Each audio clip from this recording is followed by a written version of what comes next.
한 주 만에, 두 주 만에 뵙는데 아주 오랜만에 뵙는 것 같습니다. 기도하시고 말씀 나누겠습니다. 하나님 아버지, 이 시간도 말씀 가운데 우리와 함께하여 주셔서 주님의 풍성한 은혜를 경험하는 복된 시간으로 인도하여 주시옵소서. 예수님의 이름으로 기도하옵나이다. 아멘. 우리 주변의 사람들을 보면 두 종류의 사람을 만날 수가 있습니다. 첫 번째 부류의 사람은 무슨 일을 만나든지 항상 밝고 긍정적이고 미래지향적인 그런 성품을 가진 사람들이 있습니다. 누가 때리면요, 아야, 아파. 그러고선 그냥 지나치는 사람이 있고요. 어떤 사람은 누가 한 대 때리면 그 아픈 것을 10년 한을 품고 복수를 하는 사람이 있습니다. 또 한 종류의 사람은 굉장히 어둡고 부정적이고 또 과거 지향적인 그런 성품을 가진 사람이죠. 긍정적인 사람은 어떤 어려운 일이나 슬픈 일을 만나도 그것을 자꾸 좋은 쪽으로 해석하려고 합니다. 아니야, 그럴 리가 없어. 그 사람이 그러려고 한 건 아니었을 거야. 성품적으로 그런 생각을 갖습니다. 그리고 희망적으로 생각을 고쳐 먹습니다.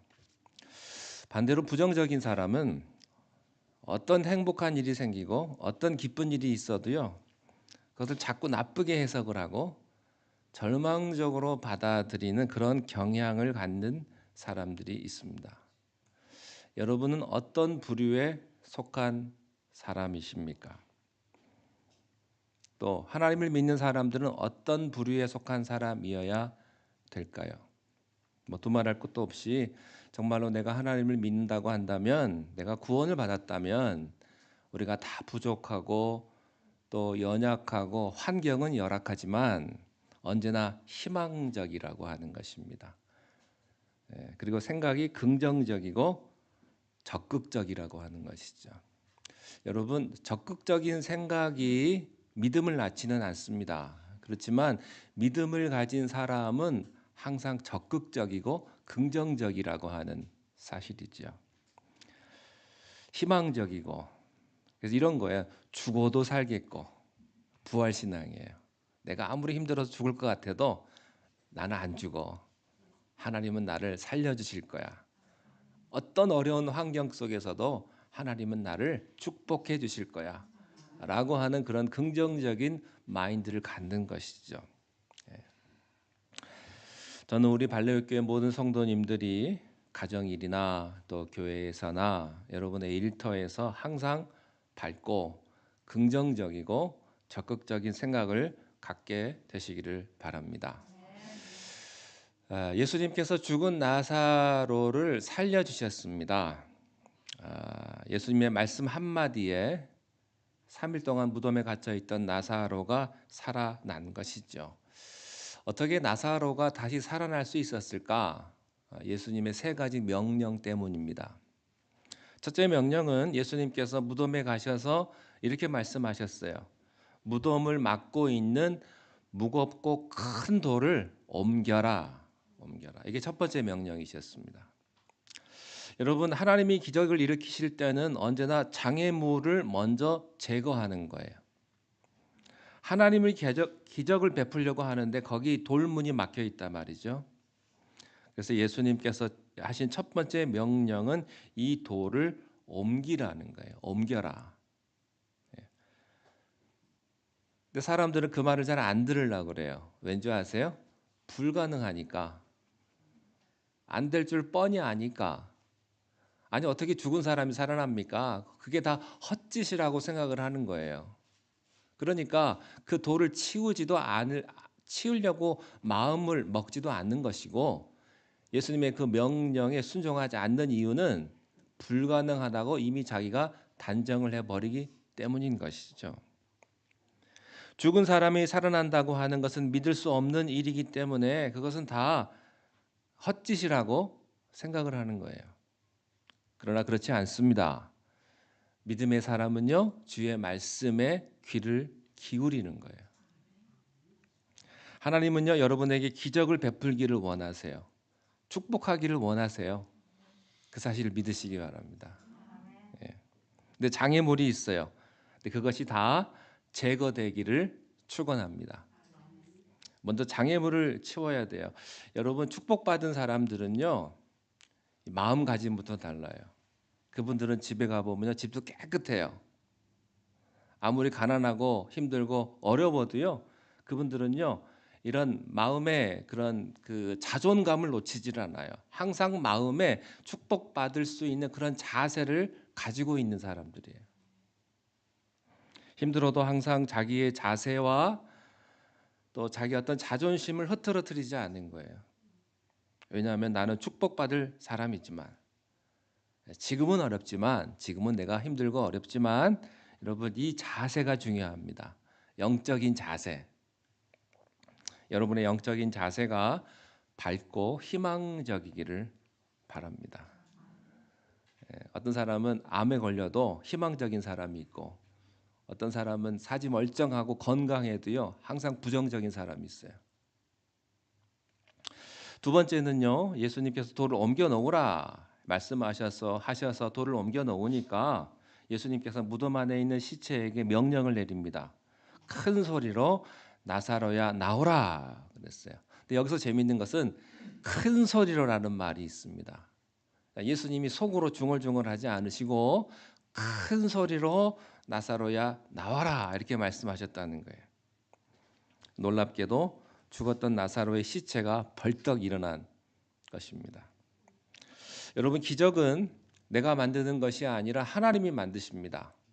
그러나 우리가 하나님의 기적을 일으킬 수 있도록 장애물을 치우는 것은 누가 해야 됩니까? 내 몫입니다. 내 몫. 자, 세 번째 나사로가 살아났습니다. 돌을 치우라고 했고 예수님이 명령을 하셨는데 그 말을 듣고 나사로가 일어나서 뚜벅뚜벅 걸어 나왔어요. 수적은 배로 감싸고 얼굴은 수건으로 감쌌는데 예수님이 말씀하시는 거예요. 풀어놓아 다니게 하라. 이게 세 번째 명령입니다. 3일 동안 무덤에 갇혀 있었던 나사로가 벌떡 일어나 가지고 걸어 나온 것을 볼 때 그 주변에 있는 사람들이 얼마나 충격을 받았겠습니까? 만약에 여러분들이 그 자리에 있었다면 아마 비명을 질렀을 거예요. 아마 제일 먼저 우리 교회에서 소리 지를 사람이 아마 우리 미셸 권사님하고 김은석 권사님이 아니 어떻게 이럴 수가 있냐고 두 분이 그냥 주고받고 그냥 얘기하시면서 막 그랬을 거예요. 안 봐도 뻔합니다.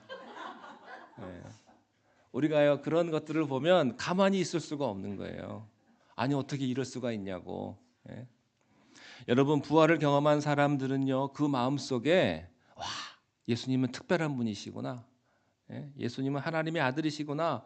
정말로 주님은 죽음의 권세를 깨뜨리시는 분이구나. 이런 생각을 했을 거예요. 자 그런데 오늘 말씀에 보면요 그 자리에서 부활을 여러 사람들이 목격을 했어요. 근데 다 똑같은 생각을 한 것은 아니었다고 하는 것이죠. 그것이 오늘 설교의 주제입니다.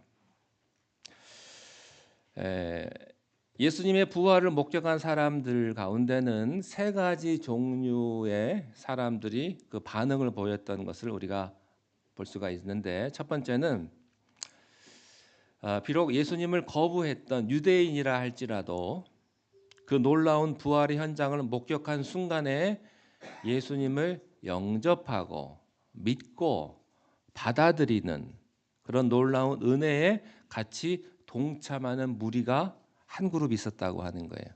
45절을 함께 읽겠습니다. 45절 시작.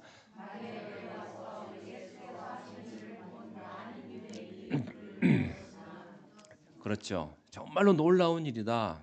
이성적으로 경험적으로는 죽은 자가 살아날 수 없지만 내 눈앞에 일어나고 있는 그런 현장은 무엇입니까? 죽은 나사로가 수건을 감싸고 나왔다는 것이죠. 여러분 신앙은 이런 요소가 있는 거예요. 이성의 요소와 믿음의 요소가 있는 것이죠. 우리는 먼저 이성을 통해서 진실을 받아들입니다. 그러나 이성이 믿음의 전부는 아니죠. 이성은 문이에요. 내가 이성을 통해서 진리와 예수 그리스도의 말씀을 듣죠. 그렇지만 이성으로 변하는 것은 아닙니다. 이성의 문을 통과하면 하나님의 영이 우리를 사로잡는 것이죠. 놀라운 하나님의 기적을 만나는 거예요.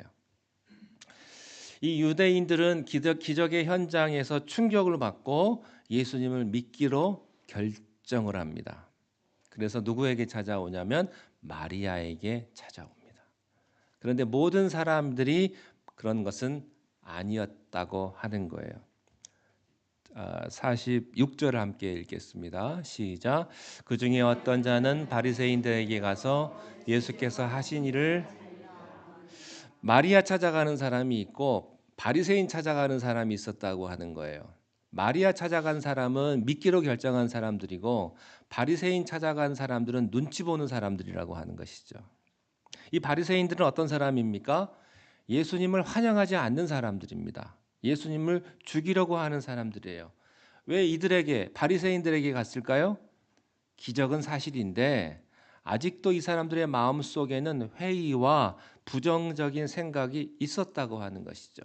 그리고 바리새인들의 눈치를 그 당시 지도자였기 때문에 그들의 눈치를 보고 있었다고 하는 사실입니다. 아마 이 사람들은 바리새인들에게 가가지고 보고를 했을 거예요. 예수님께서 돌 치우라고 하니까 치웠고 나사로야 나오라 했더니 죽은 자가 나왔습니다. 어쨌든 이 두 번째 무리는요, 그 예수님의 기적을 부정할 수는 없지만 그렇다고 하나님을 믿겠다고 말도 못하는 사람들입니다. 이런 회의적인 그룹들이에요. 세 번째 그룹은요, 47절과 48절에 나오는 대제사장들과 바리새인들이었습니다. 그들은 예수님에 대해서 어떻게 반응을 했습니까? 47절과 48절을 함께 읽겠습니다. 시작. 대제사장들과 바리새인들이 이 사람이 많은 표적을 행하니 우리가 어떻게 하겠느냐? 만일 그를 이대로 두면 모든 사람이 그를 믿을 것이요 그리고 로마인들이 와서 우리 땅과 민족을 빼앗아 가리라. 여기 47절과 48절에 보면요, 바리새인과 대제사장들은 예수님이 진짜 나사로를 살렸냐 아니냐는 관심이 없습니다. 그건 중요하지가 않아요. 예수님이 하나님의 아들이냐 아니냐에 대한 것도 관심이 없습니다. 안 나옵니다. 그건 관심 밖의 일이에요. 이 사람들의 관심은 뭐예요? 이런 거예요. 이 사람이 많은 표적을 행하니 골치 아프구나. 이거예요. 예. 이렇게 많이 기적을 행하면 사람들이 그를 따르게 되고 믿게 될 텐데 이것은 우리들에게 위기다. 우리가 지도자인데 예수가 와서 기적을 행하니 우리는 어떡하냐. 아주 이놈이 고약한 놈이 나타났다 하는 거예요. 우리의 종교 질서를 망가뜨리는 사람이다라고 생각을 했던 것이죠. 그러니까 이 사람들은 진리냐 아니냐는 관심이 없어요. 예수님이 정말로 기적을 베풀었냐에는 관심이 없는 거예요. 문제는 뭐냐면 자기 기득권입니다. 자, 두 번째 28절 48절 하반절에 보면요. 로마인들이 와서 우리 땅과 민족을 빼앗아 가리라 하니 이런 표현이 있거든요. 이건 뭐냐면 정치적인 이유입니다. 지금 자기들이 로마의 혜택을 받고 로마로부터 분할 통치권을 이양받아 가지고 자기들이 지금 권력을 행사하고 있는데 이게 뒤집어지면 우리들의 정치적인 입지가 어려워진다고 하는 거예요. 이것은 예수님에 대한 회의적이고 부정적인 생각을 가진 사람과는 전혀 다른 입장이에요. 이 사람들은 진리가 뭐냐 이런 것은 중요하지 않아요. 사실이냐 아니냐 이런 것도 중요하지 않습니다. 그들은 오로지 뭐예요? 예수라는 사람이 죽어야만 돼요. 사라져야만 돼요. 그거밖에는 없는 거예요. 여러분 요즘 세상이 그렇지 않습니까? 진리가 중요하지 않죠. 정의가 중요하지 않습니다. 뭐가 중요해요? 자기 이익이 중요한 거예요. 우리 집 아파트 값이 올라가는 게 제일 중요하지. 예? 가난한 사람 중요하지 않단 말이죠. 자기 이익을 위해서 무슨 짓도 하는 거예요. 사실은 우리가 투표하는 건요, 자기의 어떤 이익을 위해서 대변할 사람을 위해서 투표하는 거 아닙니까? 결론은 그거죠, 뭐. 자기 기득권이 중요한 거예요. 그들의 생각은 하나였어요. 예수를 죽이자는 거예요. 예수를 체포하자는 거예요. 그것이 진리냐 아니냐, 정의냐 불이냐는 별로 관심이 없습니다. 여러분들은 이 세 사람 가운데 어떤 부류에 속하십니까? 물론 세 번째 부류는 아니라고 생각이 됩니다. 여러분이 예수님 만나서 이렇게 고백할 수가 있습니다. 주님은 나의 구원자가 되십니다. 주님은 내 삶에 희망을 주시고 축복하시는 분이십니다. 이렇게 고백할 수가 있어요. 이렇게 고백하시는 분은 축복받은 사람인 줄로 믿습니다. 저는 여러분들이 다 축복받는 사람이 되시기를 바랍니다. 자, 두 번째, 이 부정적이고 회의적인 사람들은요, 기적은 목격했지만 믿지 않는 사람들이에요. 저는 이거를 이렇게 말씀드리고 싶어요. 교회는 나왔는데 확실하지 않은 분들, 뭐 성경도 좀 알고 하나님 내가 다 아는데 항상 갈등하는 사람들. 그래서 한 발은 교회에, 한 발은 세상에. 교회 오면 집사님이고 밖에 나가면 사장님이고, 밖에 나가서 집사님 그러면 왠지 싫어요. 부담스러워. 교회 가면 교인처럼, 세상 가면 세상 사람처럼, 이런 이중적인 삶, 이중적인 인격을 가지기 때문에 늘 괴로워하고 교회에 와도 불편하고 세상에서도 떳떳하지 않고. 여러분, 가정에서 한 여자의 남편이면 밖에 나가서도 한 여자의 남편이어야죠.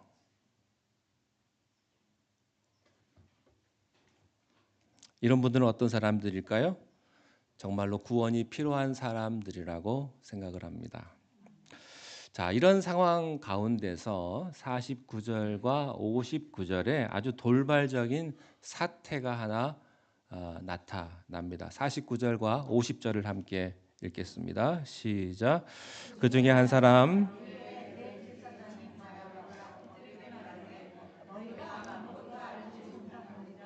한 사람이 백성을 위하여 죽어서 온 민족이 망하지 않게 되는 것이 너희에게 유익한 줄을 생각하지 아니하는도다.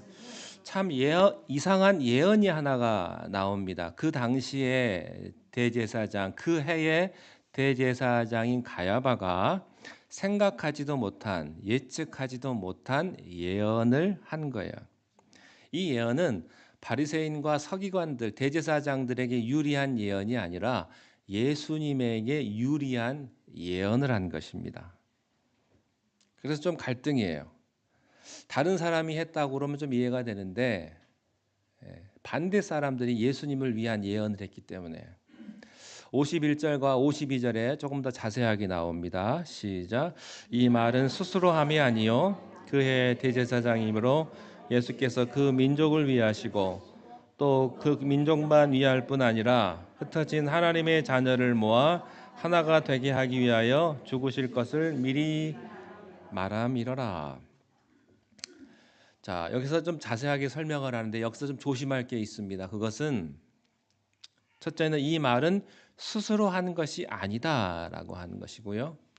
두 번째는 예수가 죽으실 것을 미리 말한 것이다라는 것을 보면 예언적인 성격이 있는 겁니다. 악한 자를 통해서도 예언이 일어난다고 하는 사실을 여기서 보게 됩니다. 역설적이죠. 하나님의 섭리는요, 참 묘한 겁니다. 악한 사람을 통해서 예언이 나타났다고 하는 거예요. 자, 그런데 이런 돌발적인 예언 사건이 바리새인과 서기관들에게는 공식적으로 예수님을 잡아 죽이려고 하는 음모가 시작되는 계기가 됩니다. 53절을 보시기 바랍니다. 시작. 그들이 예수를 죽이려고 모의하니라. 모든 사건 뒤에는요, 음모가 있습니다. 정말로 우연히 이루어진 사건도 있습니다만 대부분의 사건은 우연을 가장한 모함이 있습니다. 음모가 있습니다. 근데 아주 기가 막힌 음모일수록 우연을 가장합니다. 여기 보면 예수님의 처형 뒤에는 이런 조직적인 음모가 있었다는 것이죠.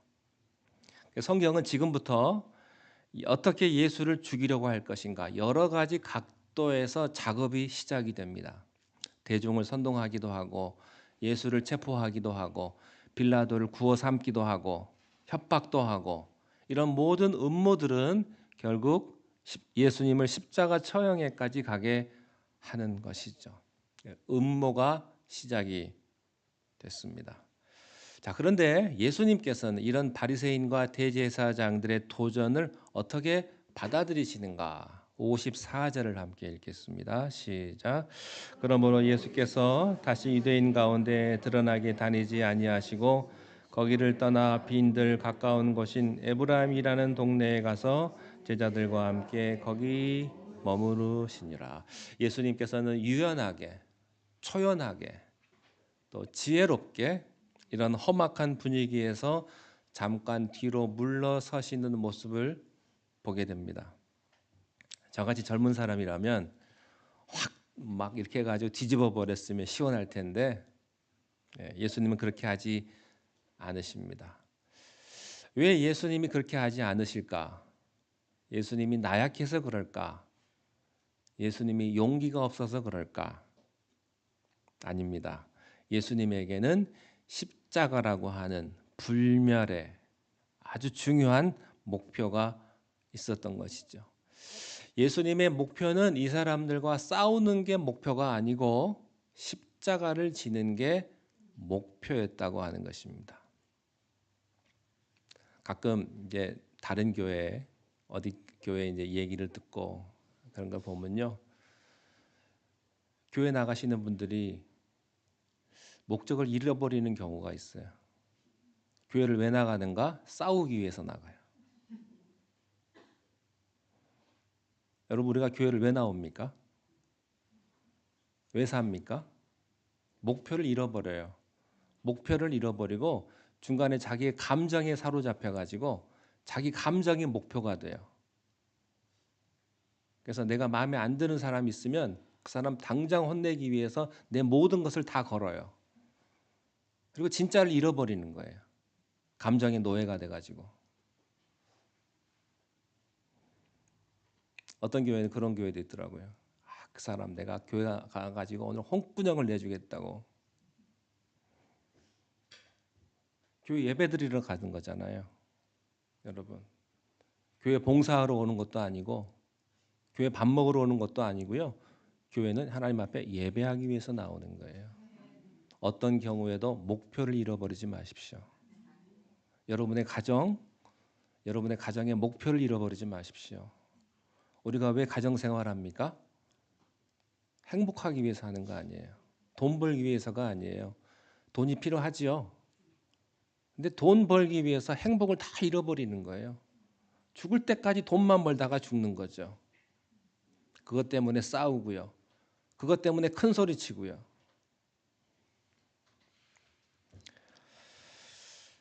그래서 예수님께서는 뒤로 물러서시기도 하시고 산으로 가시기도 하시는 것입니다.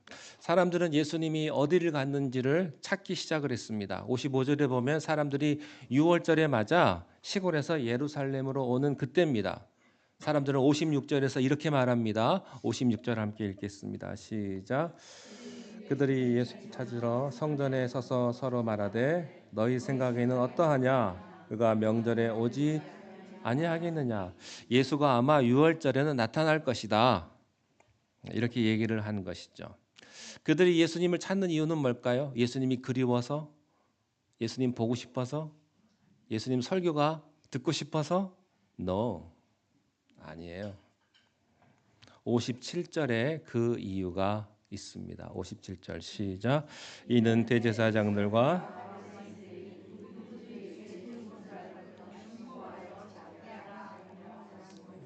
네, 뭐예요? 예수님에게 체포 명령, 기소 명령이 이미 내려졌기 때문에 아마 현상금이 붙였을지도 모르겠습니다. 그래서 예수님을 찾기 시작을 한 것이죠. 우리는 오늘 이 말씀을 통해서 두 가지를 배웁니다. 자, 예수님은 지금 방금 죽은 나사로를 살리셨어요. 근데 그 예수님을 사람들은 이제부터 진짜 죽이려고 하는 이 상황이 두 개가 딱 붙어 있는 겁니다. 이러한 현상은 오늘 우리 시대에도 동일하게 적용이 될 수가 있습니다. 지금 교회는 황금기, 부흥기를 다 지나가고 이제 쇠퇴기로 들어가고 있는 상황입니다. 교회마다요 갈수록 빈자리가 많고요. 한국 사회가 노령화가 되니까 연세들이 다 평균 연령이 많아져 가지고 사람들은 다 교회를 떠나요. 그런 상황 가운데 우리가 지금 있습니다. 교회가 여러 가지 위기 상황에 있고 또 예수 믿는 우리들도 위기에 직면해 있는 그런 상황입니다. 어떻게 이 시대를 극복할 수 있겠는가? 저는 오늘 말씀을 통해서 세 가지를 이야기하고 싶습니다. 이 나사로가 살아난 이 부활 신앙과 예수님을 죽이려고 모함하는 이 두 개의 사건이 함께하고 있다고 하는 사실이죠. 예수님을 죽이려는, 예수님을 체포하려는, 하나님의 나라를 무너뜨리고 예수 믿는 사람들을 무너뜨리려고 하는 이때에 우리들은 어떻게 해야 하는 것일까? 첫 번째, 이거를 이길 수 있는 신앙은 부활 신앙입니다. 우리에게 부활 신앙이 있기를 축원합니다. 이 부활 신앙이 있으면 어떤 위기도 우리가 이겨낼 수 있습니다. 죽어도 살겠고 무릇 살아서 나를 믿는 자는 영원히 죽지 아니하리라. 두 번째는 위기의 시대에 우리가 가져야 할 신앙은요, 체험 신앙입니다. 여러분들에게 체험이 있기를 바랍니다. 세 번째는요, 순교하는 신앙이 있어야 합니다. 이게 무슨 말이냐면 순교자적인 마인드가 있어야 돼요. 이것은 뭐냐면 신앙생활을 목숨 걸고 하는 거예요. 목숨 걸고. 그냥 대충 하면 신앙 잃어버리기 딱 좋습니다. 내가 생명을 걸고 목숨을 걸고 헌신과 희생을 할 때 우리는 온전한 구원을 받게 될 줄로 믿습니다. 하나님께 영광을 돌리시기를 축원합니다. 기도하겠습니다. 하나님 아버지, 세상은 어려워지고 더욱더 힘든 상황 가운데 빠져나가고 있지만 이때일수록 우리가 더 믿음을 지키게 하시고 부활 신앙으로 하나님을 잘 섬기며 우리가 온전한 믿음으로 우리가 천국까지 갈 수 있도록 우리의 모든 삶을 주님 지키시고 인도하여 주시옵소서. 이 시간 함께 주님의 살과 피를 먹고 마십니다. 주님의 사랑을 기억하며